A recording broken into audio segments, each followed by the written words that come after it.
So we're back after the break, and outside it is really stormy. Lots of rain and wind been going on for days. So I just give you a little bit of a picture of what's going on out there. And astrologically we have Chiron in Aries. Chiron is a planetoid about the wounded healer, and here I am speaking about effectively, aren't I? So the wound I want to share with you now has got nothing to do with black magic per se. It's to do with a relationship. So we met, and it was very clear she was attracted to me, and within a very short space of time I developed the feelings, so we both shared strong feelings of attraction. And very shortly before we got into a relationship, I was visiting with her. It was one of those unforgettable evenings, because here I am and I'm in a room with a bunch of midwives, and they're all partaking of nitrous-oxide, what people call laughing gas. And this is, to me, like, okay, this is all very surprising. I'm with a bunch of midwives and they're using nitrous-oxide recreationally. I have a couple of goes. I can feel an altered state of consciousness. It's not my thing, I don't have any more, but they really go for it, and it's obvious that they're getting a lot of benefit from this experience. Well, quite late that evening I get a phone call from my mum. Now, this is some time ago. My mum is still married to and living with my dad, and they're living in Sidmouth in the terraced house, end terrace, and they've been bling along. Their lives are going fine. In my mother's opinion, it's the most peaceful part of their lives together that they had. Went on for well over 10 years. Well, all of a sudden, my father's seriously ill and she wants help. Well, I was shocked, obviously, and realised I needed to do something about it. I had a slight problem at that point. I was coming to the end of a 6-month driving ban for driving without due care and attention. That's the exact term that was used for the infraction which I had, and 6 months driving ban. Towards the end of that, it was like, it's a bit of an issue. Well, she steps right up and says, okay, she has a child, he goes to primary school, I will organise his care, and first thing tomorrow morning we will go in my car and we will be with your mum and dad and see what needs to be done. Just like that. Well, you can imagine what a profound effect that had on me. I'm someone very used to doing things for other people, and life has taught me not to expect the same thing to be reciprocated. In fact, very definitely not. So this was like, wow, huge shock and surprise. And that really helped to strengthen and increase my feelings for her. And she was absolutely wonderful. She was everyone's dream companion at such a situation, and caused my mum and my dad to feel a lot better, worked out what needed to be done, we did it. That was the beginning of my father's dying. Took him a year, but that's how he started his dying process, by me and her turning up. And so, because I don't have any boundaries, I'm going to give you her name. Her name is Sangeeta, and very grateful for her presence in my life. And we had an experience which went on for just over 2 years. So there's something else I'd like to say. Right, I'm still drinking this water. Needing to pause, because so much, that's one of the issues that comes up when we want to speak, is we've got like 5,000 million concepts that all want to be expressed at the same time, as which ones actually come to the surface and come out of the mouth. So there was a real backlog queue just at that moment, which one wants to come out next. funny. Yes, there really are too many demanding my attention. Okay, right, here's the next one then. I have been working with astrology since I was 18, done a huge amount of astrology for so many people. My main experience about other people is other people have not really ever shown any interest in me, my astrology. They want to know about them, and they're so wrapped up in their own world, they really aren't interested about me. That's 999 times out of 1,000. That's my experience. Well, the one time out of 1,000, there's a few of them. One of them was Sangeeta. Instantly interested to know about my astrology, and I actually had someone looking over my chart and studying the ephemeris on my behalf. That was such an amazing gift, and indeed we were very much doing this together. And I do take my metaphorical hat off and say that although I've been studying astrology for a lot longer, her grasp was greater than mine. So it's really something to admit to. Much respect and humility in the process of her astrological gifts. So that was something else. And the other thing is I've been doing this for only a year when we have met, which is I had reached the point where I had been sharing about my deepest, most darkest, most difficult stuff with people, including especially the torture as a child, and most people couldn't cope with that.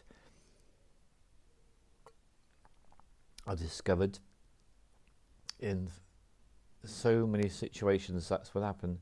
But she was one of the people that was actually strong enough to listen and encouraging, and she realised something that the author of this book, which I've already referred to, still haven't mentioned the name. Let's get a name out. Come on. She's called Kathy Rensenbrink. Yeah, no wonder I was hesitating about that. Not an easy name for me to come across. Kathy Rensenbrink talks about this in her book. One of the greatest gifts you can give is to start sharing your own story, which is why I'm doing this, and why I've been doing it for so many years.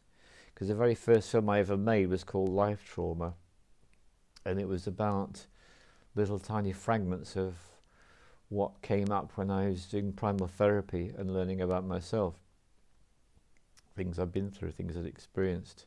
So she had the capacity to listen to my story without being freaked out, without running away. That was amazing. And all these things are meaning that I was feeling more and more strongly about her, and we were feeling more and more strongly about each other, because the masks were off. There were no masks. It was deep sharing. And then what caused me to fall in love with her really was when she started to tell me about particular things about herself. And it sounds like it's a common experience often, particularly in the 20th century, when a mother gives birth to a child, they experience something called postnatal depression. And we can just calmly and blithely throw those words out. Postnatal depression, yeah. Oh right, yeah, lost interest in the baby. Yeah, it's a bit shit, isn't it? No, it's cataclysmic. I'd argue it's far worse of a trauma than anything I've ever experienced. And that's saying a lot, isn't it? Yeah. When at that crucial time, when you are programmed to bond to mother checks out.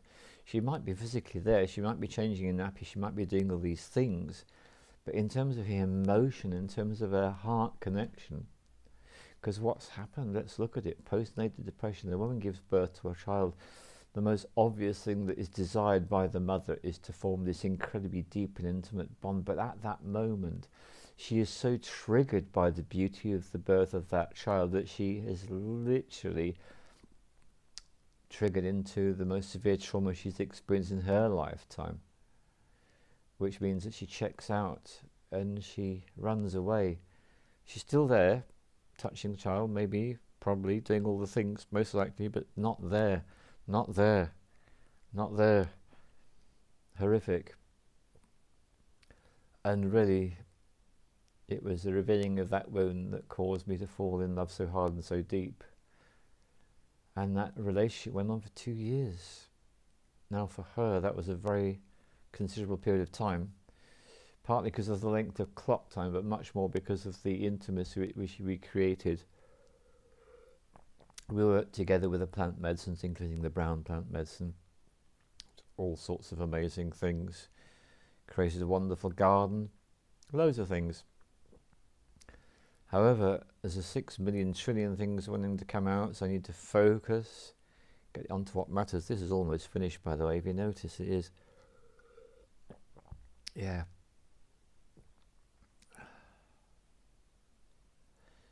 So, really deep connection, profound love, hearts opening through sharing of wounds.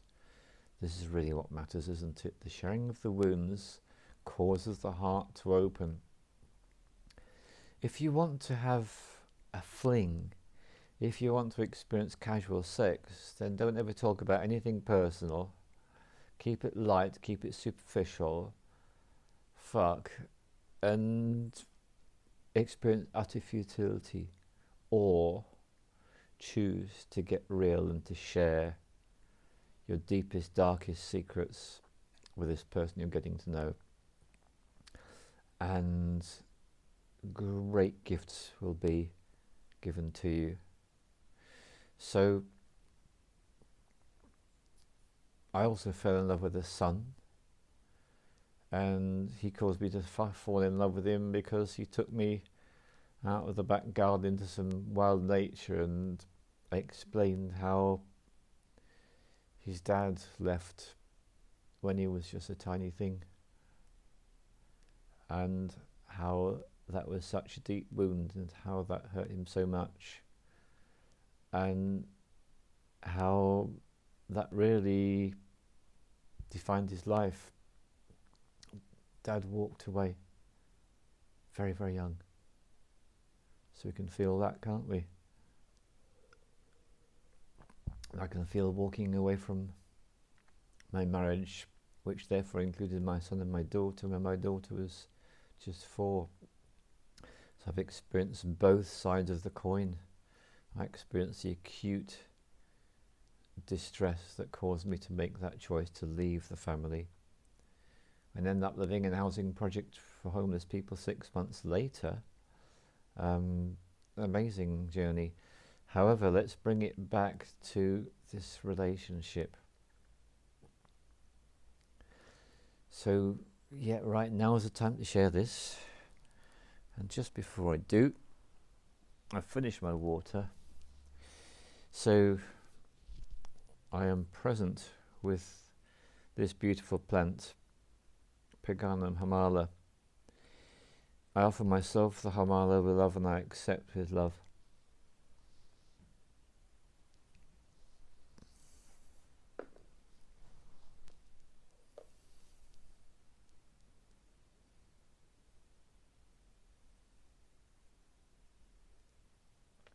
And I savour the flavour, and it tastes absolutely fantastic. It's a combination of burning chocolate, warmth, richness, depth. There is so much in the flavour of that plant. Which is why when I used to work in retreats with people, I would always say, savour the flavour. And I normally hold it in my mouth about 10 times as long as that, but we've got a film to make here. I'm not going to indulge myself in that way, but there we are. So what I want to share with you is this. We co-created a shared dream, and our shared dream was to co-create a retreat centre. And we did so in the most surprising way, really, because she was, I'm sure still is, a genius at manifestation of property. And so when I met her, she was living in a certain place. We then moved to a certain other place. And a certain other place, it was a temporary thing, we knew that. At a certain point she started looking, she came across this bungalow. Now everything about it is a sort of thing, according to criterion wish lists, neither of us have chosen this at all. It's a bungalow, it was built in probably the 60s. appalling architecture, tacky as fuck in many ways, but it will do. The rooms are big, there was plenty of light, there were big windows. It's horrific in the UK at the moment. They're building loads of houses with small windows. Recipe for instant depression. Big windows in this bungalow. And garden all the way around. And we left the front lawn and we worked on the side and the back and turned it into a vibrant garden full of wonderful plants that wanted us to eat them. Vegetables and fruits. Brilliant. And of course I was a yurt maker, so we put up a yurt in the garden and eventually worked with people there. And so what we realised, we wanted to create a retreat centre. So we call it Universal Retreat Centre. And we did host retreats there. But I don't want to talk about any of those. I want to talk about the retreat that we hosted for my mum. So after my dad was a lot better, still in that 12-month period, which was his dying. We didn't realise that's what it was, but it was his dying period, and he was absolutely fine. At that particular point, my mum came away and had a retreat, and she came on retreat with us. And one of the things that Sangeeta's a very creative person, and one of the things that she did is she created this whole way of working with people with art, because I've been working with art with people for a long time in my own particular ways, but she came up with her own way, and it was about making a mandala. So she got together all the materials and she started creating a mandala, and I did, and my mum joined in, which is the best way to do these things. When you're doing art with people in school, you've got an art teacher and they tell you what art to do, and the children create the art and the teacher doesn't do so. The teacher doesn't create art when the children are creating the art. This is so dumb. This is like major mistake. Sorry, all art teachers, you're screwed, because you should be working with your art as well, because that actually is what inspires a participant. So my mum was inspired by watching Sangeeta do this and watching me do it. Well, it's a very strange form of art. So I'm actually going to show it to you now. Let's just get this art out so you can see. And this is what my mum created. Just make sure you get a good focus on that. Lovely. So this is my mum's mandala that she created. It would have been back in 2000, no, I'm not even going to guess because I might get it wrong. Right, a while ago. There is no such thing as clock time, not really. So what she's got is she's got a canvas with a wooden frame, and she bought those. And she's got these paints. Most likely they were acrylic paints. And she's got these little stones and sequins and various things. And she made this medium out of, well, I can only tell you what it is. Porridge. That's right, she got porridge. Did something to the oats. Bit special. Not. I think they were ground up a bit finer. Maybe into like oatmeal. And she made this mixture. And then she put paint into the mixture. So we can see here clearly 3 different paints were used. An orange, a green and a yellow, and my mum created this, and this is a source of constant delight to me, because no matter what she's going through, I have this is in the flat where I live, and it's a very strange thing that my mother is going through these horrific experiences and I'm living in a flat. And can you imagine how weird that is? That is mega weird. That is extremely strange. And of course in its own right very distressing too, but that's all part of me having my experience. But this really is such a significant thing to show you, because my mother's one of these people that had a fixed belief about herself. She believed she was not creative. She believed that she wasn't able to write because she didn't learn to spell properly as a child, because she was at school in World War II, and the teaching in the UK in World War II was appalling, because all the teachers were out fighting and being killed or working as nurses or whatever, doctors. So that was my mother's story. And art, you must be joking, they didn't provide anything like that in school. It was really basic. So she didn't really ever get the chance to do stuff like this, but here she is with me and my partner being encouraged, and she creates this.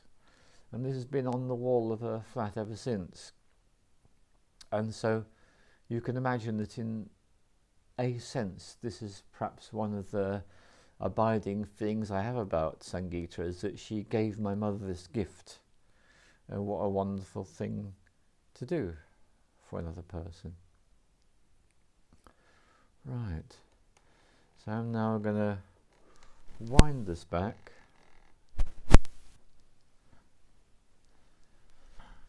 And I'm now going to talk about something else.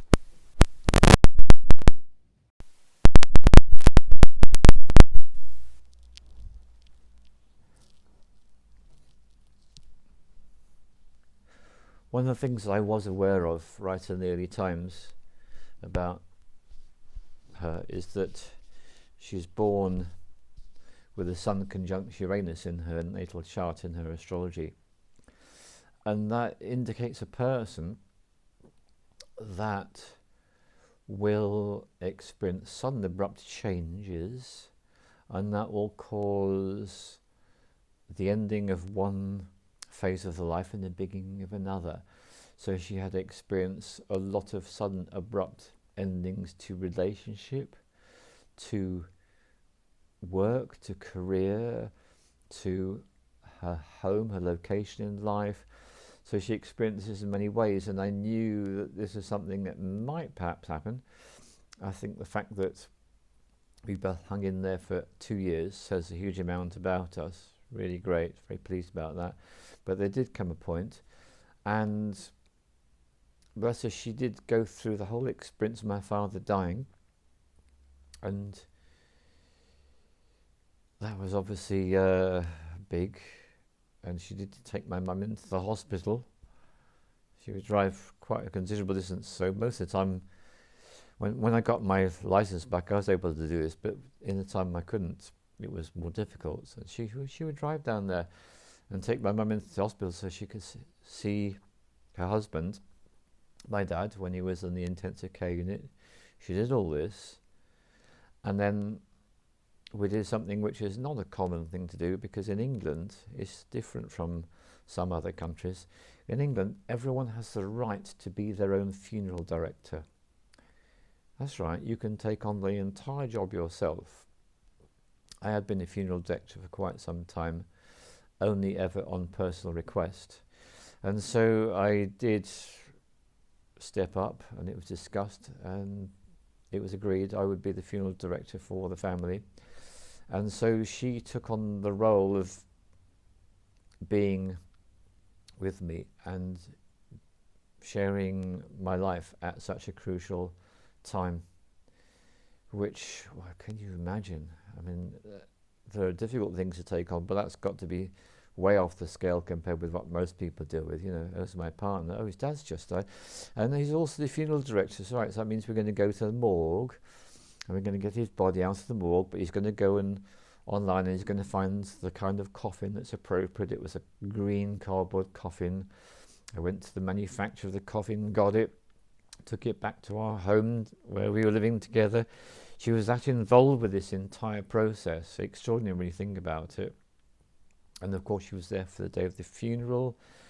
And I mean, support, my goodness me, I cannot even begin to tell you the amount of support that she gave in those crucial days.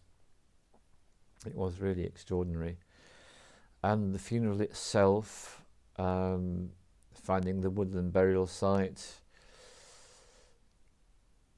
doing the religious part of the funeral service, which was me being in the church, getting up, speaking, carrying the coffin. It's all emotional stuff, isn't it? It's all really powerful stuff. And she went along with all this. Absolutely extraordinary when I think back about it. And not long after this, she then became exposed to black magic. Yeah, it comes up in my life.